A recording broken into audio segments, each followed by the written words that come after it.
I had recently led a crusade to dictate public morals. I was not known for my liberal views or my insistence on the independence of the judiciary. She was drawn to my metal file cabinets and my porcelain dinnerware. We both objected strongly to the widespread abuse of three-piece bistros. She had startling new scientific evidence that the papacy was involved. Together we saluted the cast iron stoves of our ancestors. And I stared at the zip.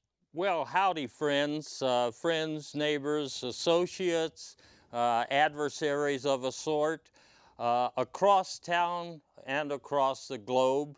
Here we are on a magnificent, in relative terms, May 29th in the year 2014. For those of you who are accessing this presentation on a disc or some other convenient form of media that you use to go through the archives, this is public access television. That means that people like yours truly, who has an absolutely unique perspective on what's going on about town and about the planet, has an opportunity to share with those of you who are interested all of the salacious, interesting, informative, and in some cases absolutely irrelevant things that are happening in this day and age, and especially in the current time frame, because we come back here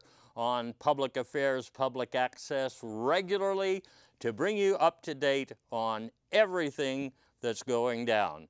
So some of you know what to expect. If you are tuning in accidentally or for the first time because somebody told you the wild man is back in town, then understand that what you hear on this show is not going to be the same old stuff that you hear on either the big television networks or the cable news channels, if we want to give them a dignified title.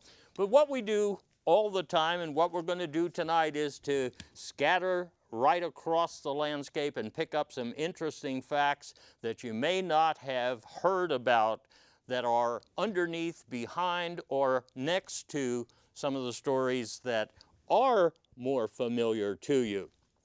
What's going on these days, in fact, for most of the last month, as many of you will agree, is brouhaha surrounding the ownership of the LA Clippers and some comments allegedly made by the owner of the LA Clippers and what's going to happen to that fine basketball team.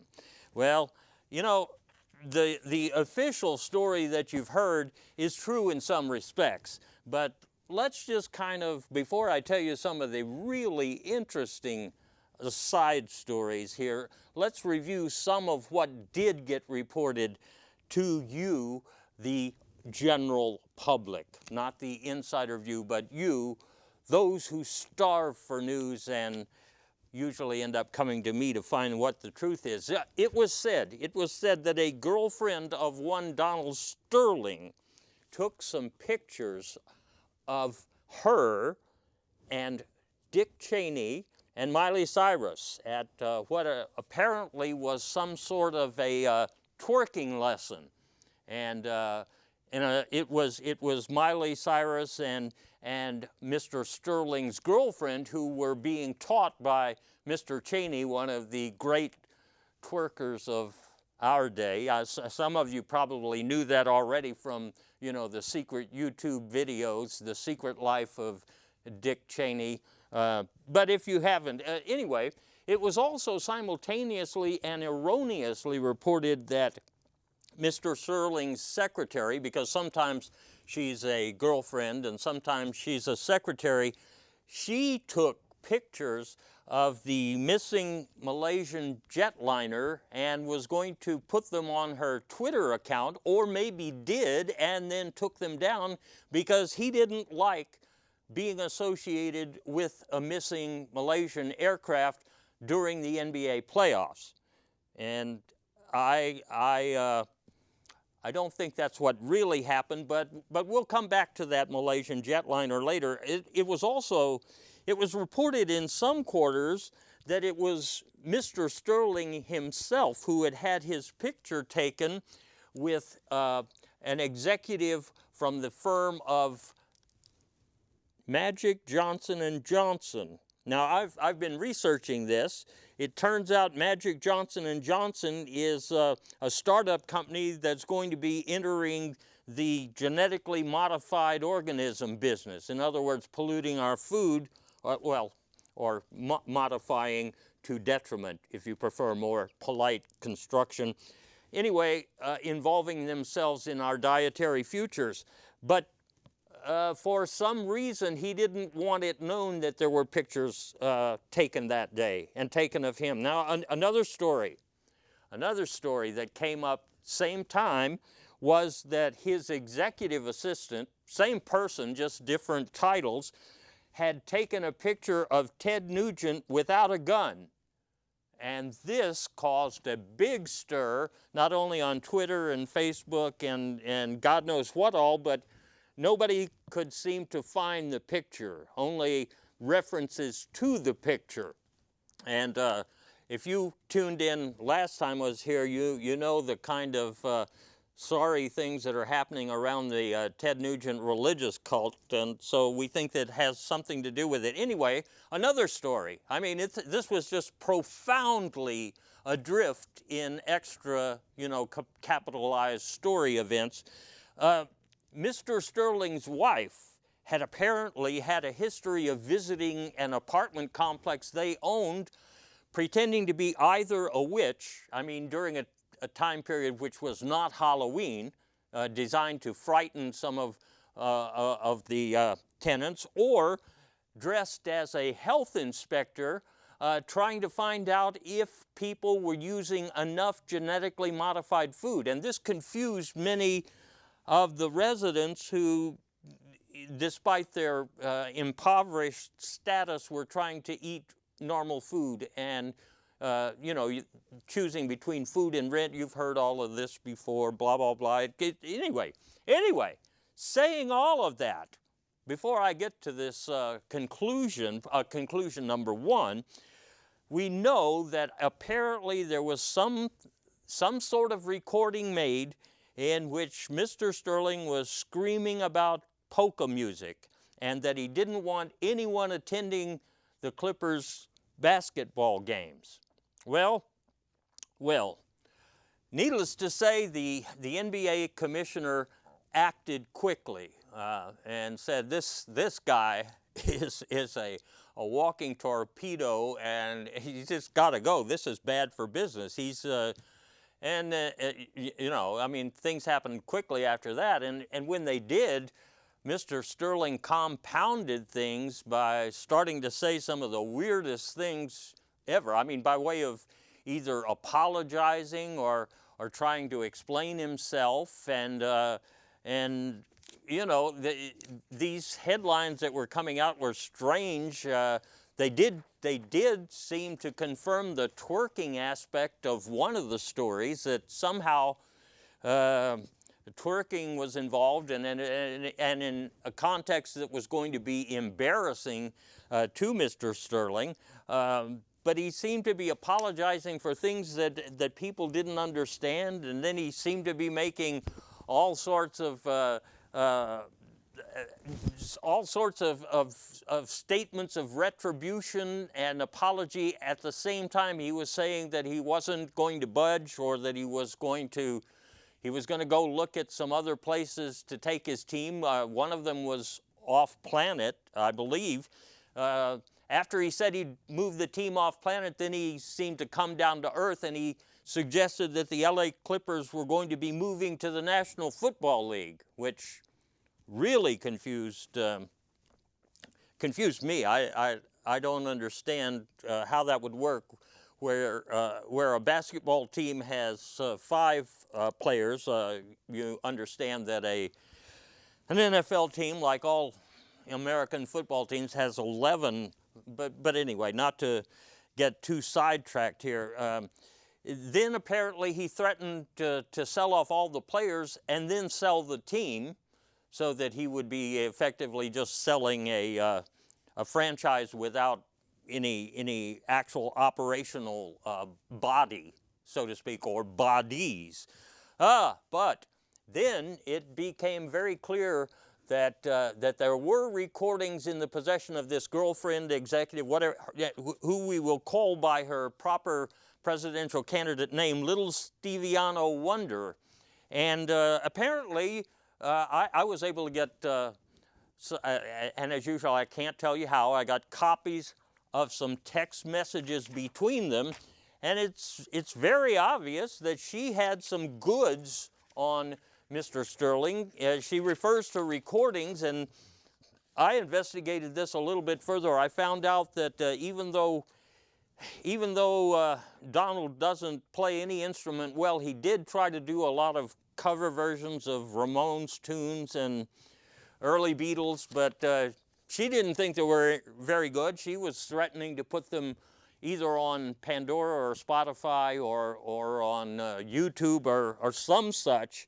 But this was followed by Sterling's announcement that he was planning to change the name of his team while it was still something he hadn't sold yet. He was considering calling them the Flippers, or I think the Hubba Hubbas, I heard, or the Pork Bellies. None of this made very much sense, but since the NBA commissioner had said he has to sell the team, people started making offers, and apparently the 8th grade class at a local high school, a Catholic high school there in California, St. Cedric's, got some kind of bake sale together or something and raised $58, and so that was the first offer that anybody knew about, and that was quietly hush-hushed in all of the normal news channels. You probably didn't even find out about this. And I was suspicious about it just because in looking at the check, it appeared to have been signed by none other than Dick Cheney, which really confuses me. But that was not the only offer. Fox News apparently was interested in this Clippers franchise. Their director of acquisitions was talking to him. I was able to, once again, can't tell you how, but I got access to a very, very confidential email in which they tell Donald that they're interested. They actually give a price here, which I'm not going to give that away. But they say that they're interested in buying the team and changing the name. That maybe that's what caused him to be changing, the name, at least as a suggestion. But they're saying that they're going to get some white guys to play. And what I was able to find out from some of my connections inside these networks, inside the cable TV industry, was that the Fox people thought that they would bring all the basketball players from the Clippers in to become the news department, a new news department, new personalities, and that they would send people like Sean Hannity out onto the court, and Bill O'Reilly too. He's a little short, but just to see what they were made of, and mostly, kind of turn them into a California Globetrotters kind of novelty act. But anyway, they're in talks again now. They seriously have to sell this basketball team, and so I understand from some very highly placed sources that Monsanto is talking to them. In addition to some of the names you mentioned, they apparently would like, or they relish, not just would like, they relish the thought of creating some sort of genetically modified professional ball team. And if you understand that, then you've got even more irons in the fire than I do. I have, people say 17 or 18, 19, something like that. Anyway, that's enough about that story. I hope I've been able to add to what you already knew.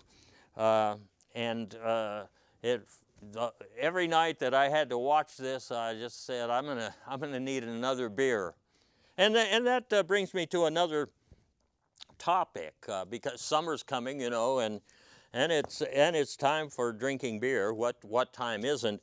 But I have a big complaint, ladies and gentlemen, and that is, you know, like any other beer drinker, I was delighted when people in America started doing craft beers. You know, we had small breweries creating things other than the insipid lager that we drank for years when I was growing up, you know, while mowing the lawn or watching baseball games or whatever.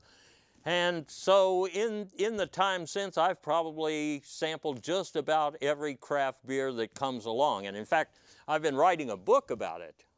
You know, some of you old enough will remember a song by Cream, Strange Brew. Do you remember that? Well, it's pretty clever of me to title this new book I'm working on, Strange Brews, because I've been, as I say, I've tried most of them, and I think now we've got a trend going on where you don't have craft beer so much as you have novelty beer. I mean, if you have to have apples and cherries and vanilla and God knows what all in your beer, then I think you're getting a little confused about what it is you're drinking. And just as an example, I can tell you there are some things out there that I just wouldn't recommend to anybody. For example, one of those Oregon beers, Sewer Sensation. I was tempted one night at a pub, like, you know, I hadn't tried that, and I'll tell you right now, I'll never try it again. It has kind of a whiff of memorabilia trying to be refrigerated, if you get my drift.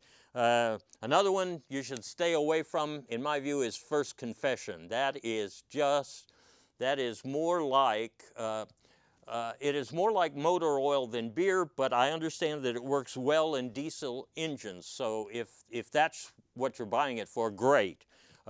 Baptist Climate, you know, it sounded like a hell of a good idea, or a God-fearing hell of a, anyway, yeah, very disappointing. I mean, after the first few sips, you forgot what you're supposed to be drinking. And certainly No Panties was one that, well, it appealed to me right away, but I couldn't even drink I couldn't drink the first one down all the way. But having said that, I did want to mention a few things in the line of craft beers that are worth looking into, just because they say something about the marketing of today's craft beers. One of those you may have tried lately, you're starting to see it in the stores, is Honest Mistake. Honest Mistake. And I like the honesty with which they present their product, even though they didn't spell check, you know, their advertising. I was at this beer tasting convention, and they passed this out, but they said it really was supposed to be better. So they're upfront apologizing for what's going to be a pretty disappointing experience for you. Here's another one I kind of did like, is Booze Monkey. If you've had Booze Monkey, that is a beer that encourages you to go bananas, really. And they say it's your money. Now that I don't get that unless what we're preaching is that, you know, you have money to burn no matter how rich or middle class you think you are, or even how poor you are.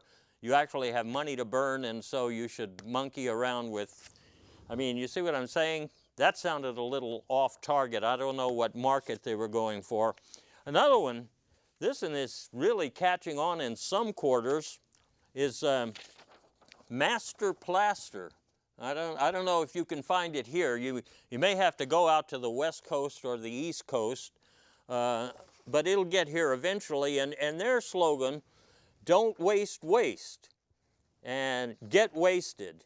And I'm not sure when they were putting this ad together, if they meant to spell that W-A-I-S-T-E-D, get wasted, because I had a few of these and I put on 10 pounds, which is why I stopped drinking them, but it is guaranteed to go down eventually, and hopefully my weight will also eventually, you know, go down. Which brings me to, let me just cover one final topical beer, and that is called You'll Never Guess. You'll Never Guess. I can't even remember where I found You'll Never Guess, but they said that this is one you had to try. They don't even call it necessarily a beer or an ale. They just call it beverage, you know. They just call it beverage. And it says, who cares what's in it? Well, that made me wonder, because it also claims to be brewed with almost natural ingredients.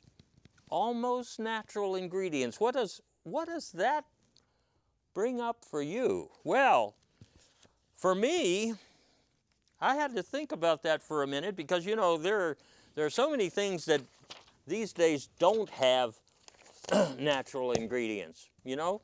And what am I talking about?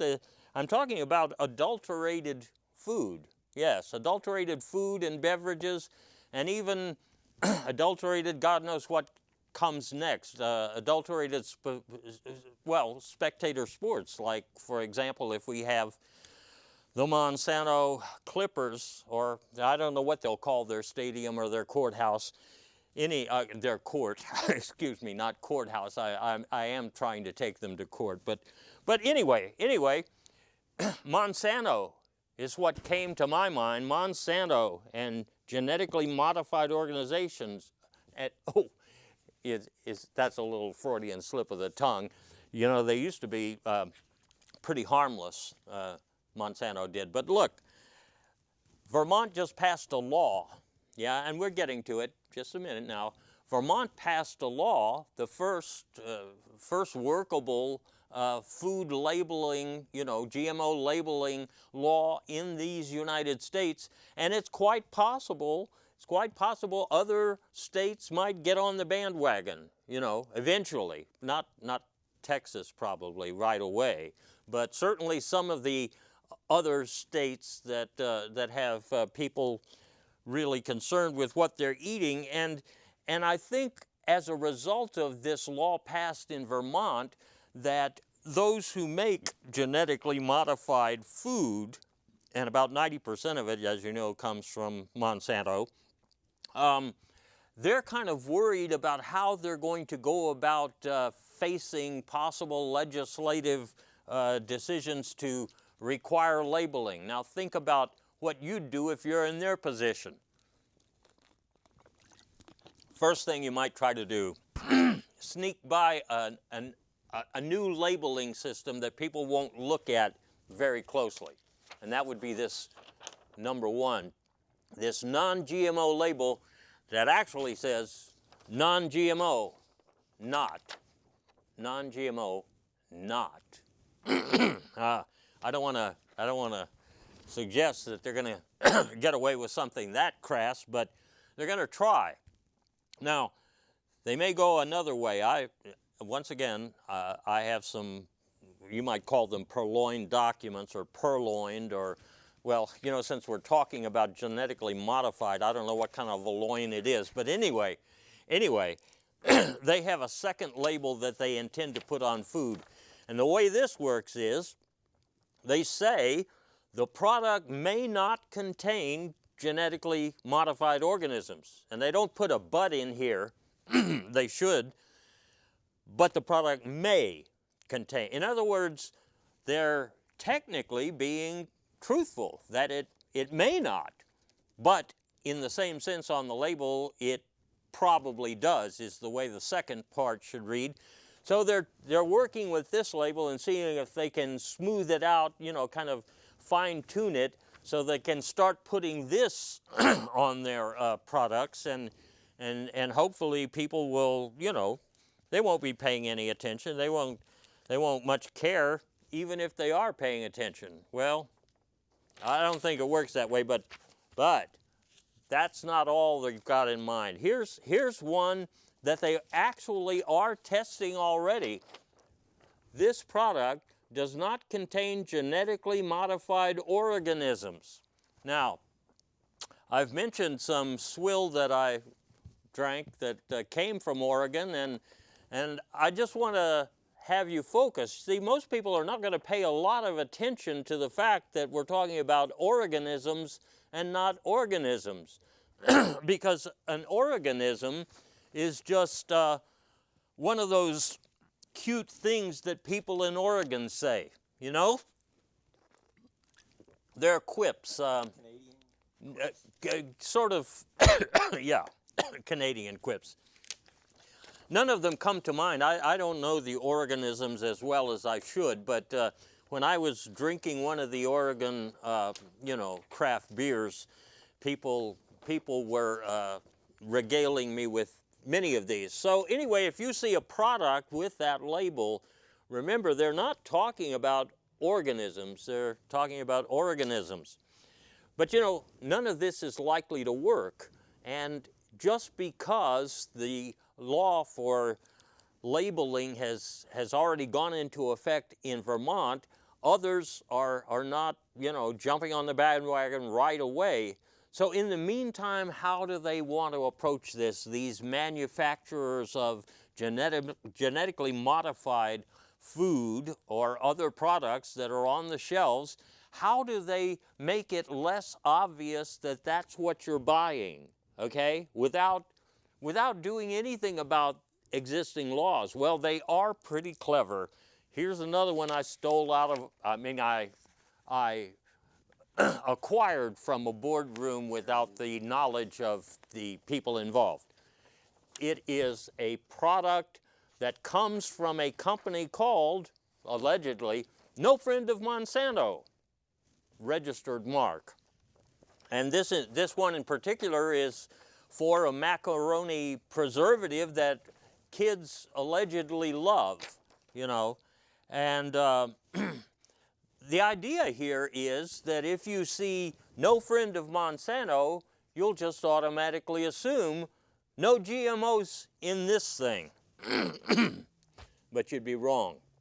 So there you go. Anyway, people who make these kind of products are always trying to position themselves in the market and respond to difficult marketing challenges. And another example of who does this, the pharmaceutical industry. You know that. If you've seen some of my past programs, we've gone to town and we've gone to great lengths to talk about all of the hideous side effects that most of the modern medicine pharmacopoeia brings to aggrieved persons with irritations or diseases seeking some sort of relief. And the pharmaceutical companies who advertise very heavily, as you know, some nights you have to see, you see every other commercial for an entire hour, and sometimes 8 times an hour, blah, blah, blah, for the latest pharmaceutical. And they realize now that in reading these long lists of possible side effects like, cessation of breathing, degradation of heart function, trouble recognizing, your brothers and sisters, difficulty balancing the inner ear with the outer ear, etc., shortness of breath, suicidal thoughts. These are not real handy to have in commercials. And so what they're trying to do is to make more palatable products. And I think what they're doing, because I'm going to come to this, they are making some slight changes apparently, but the first thing they've done is to look at the world where rock music dictates style, and they've realized that what they are naming some of these medicines or these treatments just doesn't do it for people when they could get a classy name. For example, who wants to be thinking about bimbotraxal nefertuna, you know, when they have a condition? Well, the biggest new thing you're going to see, and you haven't seen it yet, but mind you, you can keep your eye on the TV and you'll see these shortly, new names, in some cases for similar products or the same product or a repackaged version of the product, but new names that are classy and that are more comfortable for people who are taking them. For example, here's some of the names that I've dug up in a classified confidential briefing. Donut Circus, and I believe this is some sort of this is for stress management, I believe. Forsaken Baby Water, that's got a good ring to it. I think that's for high blood pressure. Mellow Boxcar, that is a humdinger, isn't it? I mean, I feel like I want to take Mellow Boxcar, and I don't even know what it's for. And incidentally, when they've created these, well, I don't want to get ahead of myself, but when they create these new names, sometimes they create a new product, and sometimes they have to create a disease to go along with it, so they have something to treat. You know how that works. So in some cases, I mean, I'm not even sure what Mellow Boxcar is for, and they probably don't know either. Another one I really like, Surreal Bakery. I think a lot of women would like that one, and an egg-shaped shower. So, yeah, you know, something in general. Are you still taking the egg-shaped shower? Oh yeah, it helps a lot, you know. Frolic Butler. That's going to be very popular among a younger set who have problems, attention deficit or whatever. Lurid Twilight. I wish I knew what that was for. Aimless Tugboat is I think maybe marketed already in Omaha, Nebraska, or was it Salt Lake City or Poughkeepsie, New York, one of those places. Did I mention Aimless Tugboat? Yes, and Bulldozer Party. Now, I want some of that. I don't care what that's for.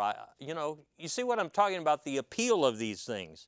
Or Easy Chocolate. That one's going to do a lot. Now, the other side of this is that in many cases, I don't know what they've done, there are still side effects, you know, for some of these products, but they're not nearly so bad, you know, as, you know, suicidal thoughts. You know what I'm saying? So in other words, once again, contents of a confidential memo, and I can't tell you how I got it. One of them advises that you should stop taking the product if there's a sudden urge to dominate your small community. Well, I have those urges all the time, and I'm not even sick, you know. Another one says, a possible side effect, occasional hideous swelling of the nose. Let me come back to that, because I think I know what that might be about.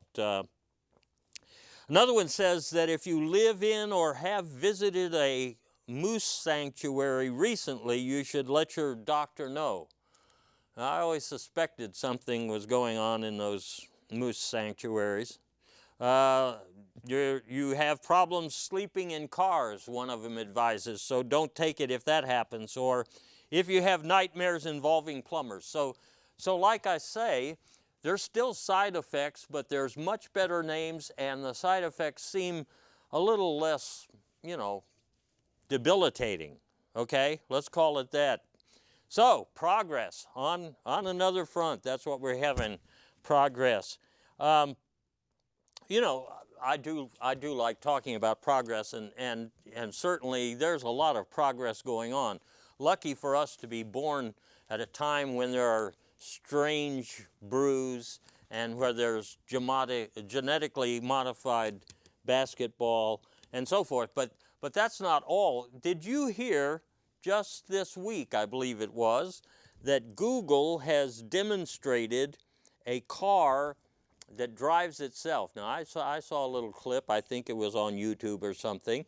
A lot of the people that that took a ride in this new car that drives itself were mighty impressed, and I guess I would be too. For one thing, if you have a car that drives itself, then you can certainly text on your cell phone because you're not in charge. So that would take care of one big problem that we have these days straight on. Take it right off the market. No more problem with that.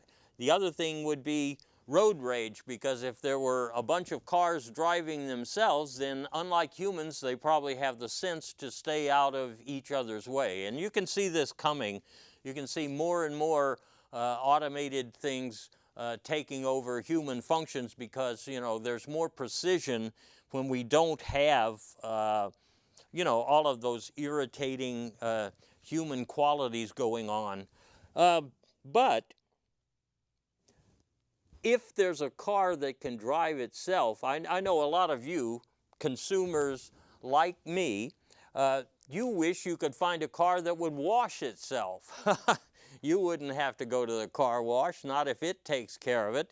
And even better, I think, if you could find a car that makes its own car payments. Now that would be just about guaranteeing success. But because Google is out there, and well, another thing Google has that you're probably aware of is Google Glass, all right? Or if we want to use it in the plural, Google Glasses, and they're not widely available yet, but they are being tested, and some people, you know, some people are out there wearing their Google Glasses, which can take pictures or can show them their email or does everything a computer does except right up there at the top of your lens. And so it's going to make a splash eventually maybe, but remember there's a period where these new innovations of the sort, like a Google Glass, are definitely resisted. Most people don't like to see someone come up to them wearing Google Glass if they know what they're looking at and thinking they're being recorded all of the time. And we'll get to that sticky issue in a minute, because hardly a show goes by that I don't have to talk about what Facebook or the NSA is doing. But you understand what I'm saying. People don't like being recorded necessarily, and they don't like somebody who either shows off their snobbery or shows off their income by wearing these glasses that cost well over $1,000 now. But who knows, you know, the price of these things comes down as soon as you have that economy of scale. So maybe our kids will be getting something like a Google Glass or a competitor's product for, you know, nickels and dimes, if we still have such a thing as nickels and dimes in the future.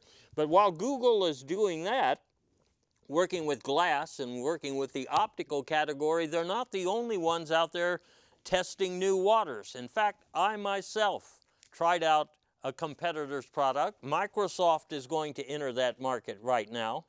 I think I had a picture. Did I have a picture to show them? Yes. I recently tested the Microsoft Nose for News, and it probably looks pretty uncomfortable. I'll admit that.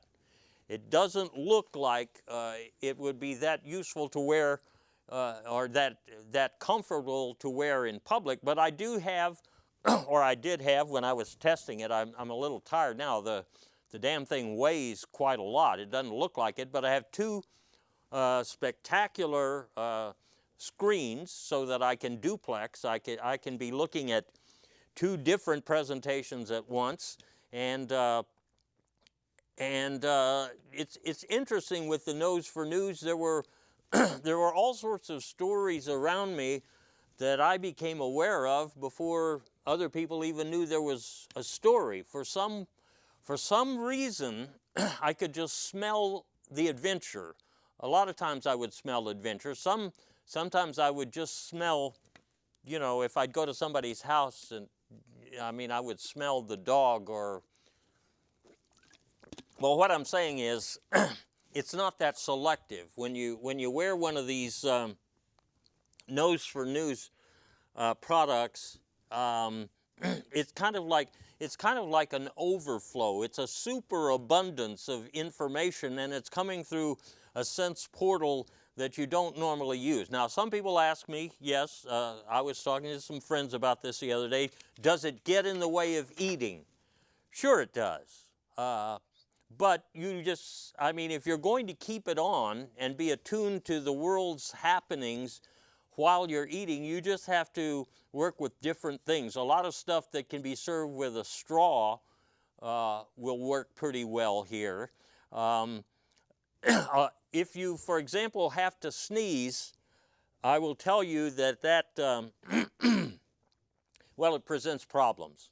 It presents problems. I was on an airplane just recently, and in the first place, the other passengers didn't like the fact that I was wearing the nose for news.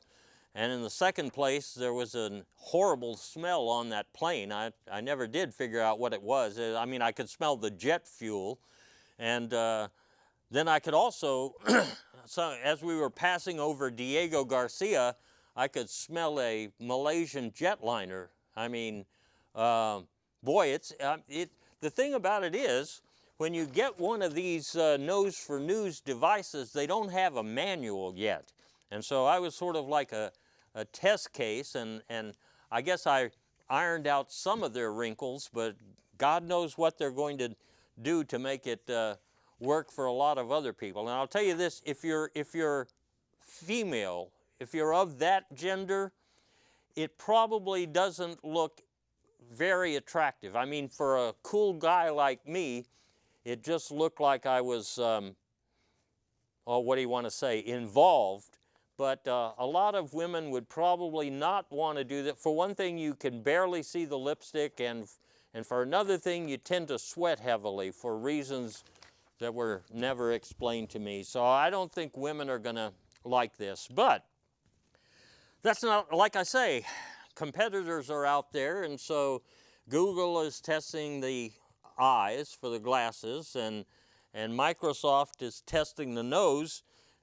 But I also tested a product from Apple, because certainly you would expect that Apple would get in on this. And Apple has a new earphone, and in particular the red head earphone. Now this one, since it fits in the ear, maybe it's a little more attractive. I mean, I even when I tested this one, I even took it out, you know, jogging, and I didn't have any problems with it falling out. Because actually what happens is, it's kind of a surgical procedure, so that might not appeal to you. They do have to solder it in there and connect it into one of the bones there, the heaviest bone of those tiny little bones in the inner ear. And once again, this product weighs more than it looks like. In fact, this thing weighs about 55 pounds. So the biggest problem I had with this device, was that for the first few days I was tipping over quite a lot. I mean, what can I say? I was tipping over, and I got used to it though. I learned how to balance with this on, and anyway, here you can hear almost everything that's going on, and not just, I mean, before this whole thing with Donald Sterling even took off, I was hearing this screaming argument about the polka music and how we only play polka music at our NBA games. That's it. None of this rock and roll or this rap music. We are a polka, and I didn't even know who it was that was screaming. And then I heard those passengers on the Malaysian jetliner saying, "Oh, look, it's Diego Garcia, the top secret American base they leased from the British, and they must be taking us over here for a vacation." And I mean, I've heard so many things since I put that thing on my head. I probably shouldn't even mention some of them here, but that's why well, I'll tell you the truth. I heard people talking about what was in that damned you know, that sewer surprise. I also heard people talking about what was in that you'll never guess it beverage. And I was appalled. I mean, I guess appalled is not the word, but it's pretty close to the word I would use. Anyway, what am I going to say? I tried the products, and I'm still here. I guess I benefited in some way from being on the cutting edge, but the cutting edge these days, where technology is concerned, tends to be almost always about abuses of technology and abuses of what could be something progressive and something useful if properly used or used correctly or used by the right people. And once again, there's hardly one of these shows I do where I don't have to talk about what Facebook is up to or the National Security Agency, you name it. They're up to it again. So let me just get right to it, because yeah, that is next up on the agenda. Facebook. Let's take Facebook first. You may have heard this story, and if you haven't, you just check it out. Look it up on the web. And do excuse me there. They even put something weird in my so-called water. This is a new version of water produced by one of those not friendly with Monsanto companies, and boy, I should have known what would be in it. Anyway, Facebook wants to use your smartphone's microphone. Do you hear what I'm saying? SmartBook, well, let's call it that. SmartBook wants to use your microphone's face. Because what they want to do, and what they can do technologically, in case you didn't know, they can use your microphone that you're using to connect to Facebook and communicate with your social network. They can use that microphone to listen, okay? And so that's what they propose to do. They propose, if you don't object, they say, we'll just turn on that microphone, and so that means that, for example, when you're playing your stereo in the background, or your MP3 turned up real loud, or whatever, or listening to a band, they can hear the sound, and the modern technology, it can tell just what it is that you're listening to, and then if they decide that they want to do it, they can put it on your website, put it on your Facebook page. He's listening to the Moody Blues. He's listening to the Ramones. He's listening to REM. Or if there's a movie in the background and they are listening on your microphone, on your smartphone, they can say, he seems to like this new movie by Chet Huxley. Oh. But let's think about this for a minute. What is, and of course they're asking you if this is okay. So what if they can listen to everything that's being said in your house? Well, I just saw a post on my Facebook, and I'm going to share it with you, even though it's a pretty embarrassing post. Here, attributed to me, is a statement that the doctor says my hemorrhoids are a little better, but I'll probably never be able to play polo again.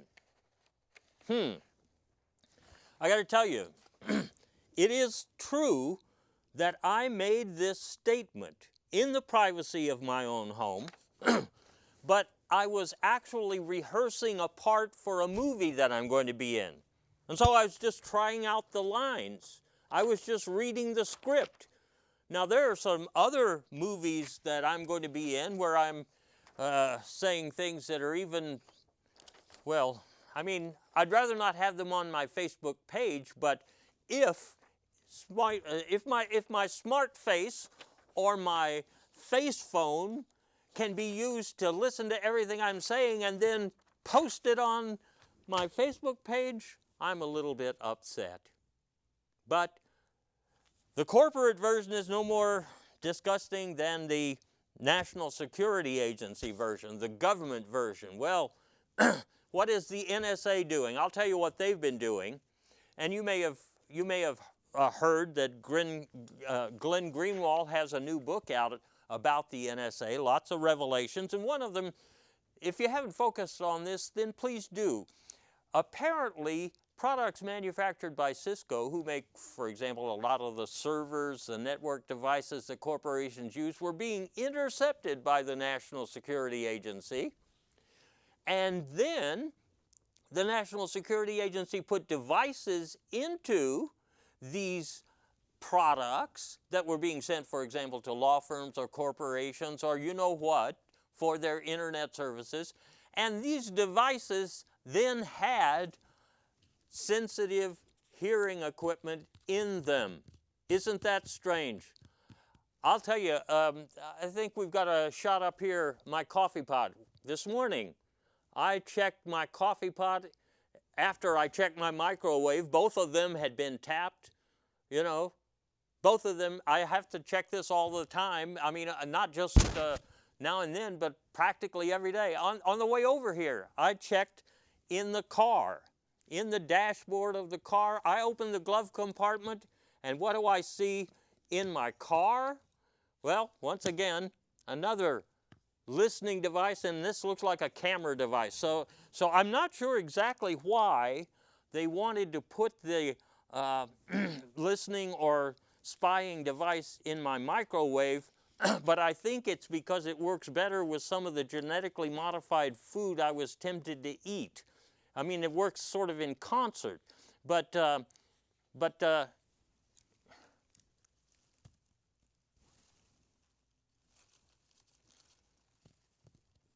just never stop. Kill it. Kill it. Like I say, you're trying to do your TV show, and they just follow you wherever you go.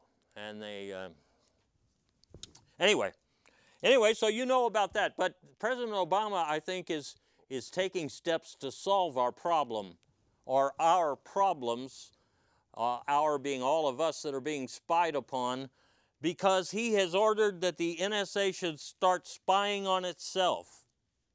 Now that's refreshing. But of course, then we're going to have to appoint someone to spy on the people that are spying on the NSA to make sure that they're doing the right job of spying. But we'll get out of this eventually. Yes, we will.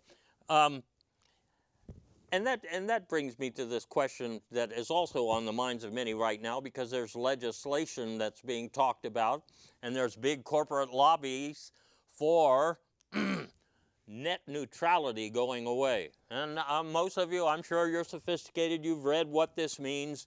You know the implications of net neutrality going away.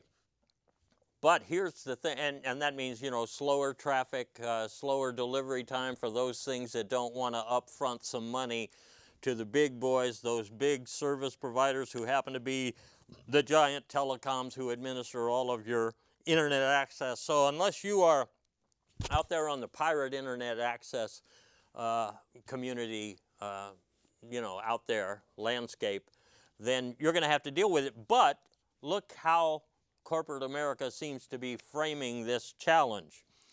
It involves government versus private spying. If you agree to come up to their level and pay the right price, they'll guarantee you that nobody is spying on your internet communications. But if you don't, then you know that you're being spied on, because the NSA is reading all of your mail or watching all of your movies or listening to all your conversations about, you know, your hemorrhoids. Anyway, so enough about that. I mean, those are giant corporations, and we still have problems with real people. I mean, the guys walking around next to you, like in Texas.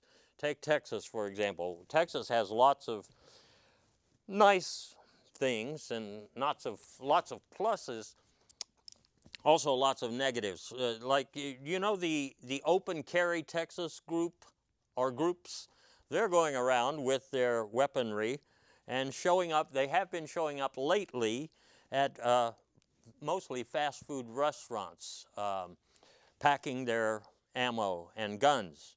And one of the wonderful things that's happened in Texas, and I don't get to say this very often, is that some of these fast food restaurants decided, no way, you ain't coming in here with that stuff, and they simply said, no, you ain't being served. So you're probably going to see more signs like the one here that I made for you. There's one of the first, I just kind of borrowed it from a fast food restaurant that had gotten rid of them. You'll probably see a lot of this lately, and I think these guys, and girls too, must have been talking to Karl Rove lately, because apparently they have a new strategy. Because this seems to be backfiring, you know, going into fast food restaurants armed and ready to go, and it certainly wouldn't work very well if they went into a convenience store, would it? Those guys get robbed all the time. So Karl Rove apparently, and well, maybe it was Karl Rove, I have my insider information. He suggested that they start coming packed with all of their paraphernalia, showing up at churches, you know, to show that they're religious, and at museums, you know, to show that they have good taste and stuff like that. And maybe showing up at football games like that, you know. But we'll see what happens. At least they've had their initial public intimidation, arrogance crusade kind of retrofitted, blackballed.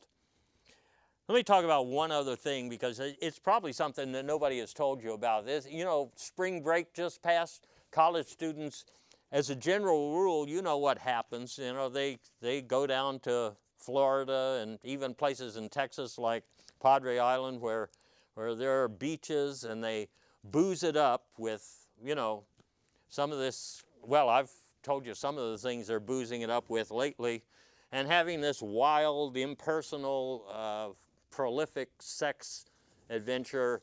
But it turns out that many of today's college students are so devoted to their studies that they had a different kind of spring break. A lot of them went to some of the hotels across the country that are offering college credits for people who are reading, maybe they're out by the pool, you know, in a lounging chair and sipping on a brew, but they're reading during their spring break period, and so they get college credits at some popular hotels. And then other special hotel deals are out there that offer the kind of meditation experience, along with polka music, like Donald Sterling wanted to bring back to the NBA, polka music and camaraderie and no sex. You know, it's just completely off limits, so that the people can have an uplifting experience during the spring break. And dadgum, that you're probably just not hearing anything about that, are you? Because you assume that this spring break was just like the other spring breaks that happen every year. It wasn't like that, but nobody else told you before this show, right? I've got video, but I don't want to show it here because, I just took my nose for news off and it was too heavy. I was watching some of the video when I came in. I want to say one other thing before I go. You know, after these dawning rains the last few days, fleas are out of control in some of your neighborhoods, especially in the homes of those of you who have dogs. I just want to mention a few things before you start bombing your house with insecticides. You could consider vacuuming all of the air out of your house. Then these fleas wouldn't be able to breathe.